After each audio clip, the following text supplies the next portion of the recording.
লবণ উৎপাদনের মৌসুম শেষ হতে আরও 4 দিন সময় আছে। এরই মধ্যে উপকূলে ৬৯,১৯৮ একর জমিতে ২১ লাখ মেট্রিক টন লবণ উৎপাদন হয়েছে। বেসিক বলছে, যা ৬২ বছরের মধ্যে দ্বিতীয় সর্বোচ্চ রেকর্ড পরিমাণ লবণ উৎপাদন। তীব্র তাপপ্রবাহের কারণে এবার লবণ উৎপাদনে অতীতের সব রেকর্ড ছাড়িয়েছে। কিন্তু রেকর্ড লবণ উৎপাদনের পরও চাষিদের মুখে হাসি নেই। ন্যায্য মূল্য নিশ্চিতের দাবিতে নানা কর্মসূচি পালন করেছে চাষিরা। এদিকে রোববার কক্সবাজার জেলা প্রশাসক কার্যালয়ে লবণ চাষি, মিল মালিক, ব্যবসায়ী সহ সব পক্ষের সঙ্গে আলোচনায় বসেন শিল্প সচিব। নিজেদের দুঃখ দুর্দশার কথা তুলে ধরেন লবণ চাষিরা। 3 থেকে 4 টাকা লবণ বিক্রি করছে, 7 থেকে 8 টাকা উৎপাদন খরচ করে। এই লবণ চাষির জন্য আমরা কি করতে পেরেছি? লবণ চাষি ন্যায্যগুলো যাতে পায় এবং আমদানি বন্ধ করতে হবে।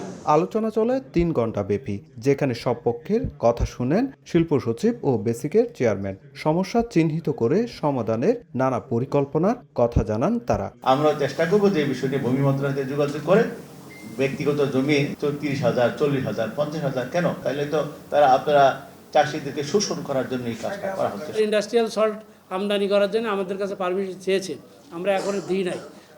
আমরা পরীক্ষা নিরীক্ষা করে যদি যতটুকু দরকার সেইটুকুই আমরা দিব। কারণ আমার চাষিকে ধ্বংস করে অন্য জায়গাতে আমদানি করতে দেবো, এটা আমরা করতে দিব না।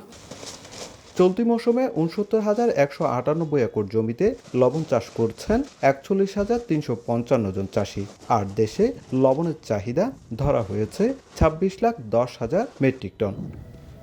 সুজাউদ্দিন রুবেল, সময় সংবাদ, কক্সবাজার।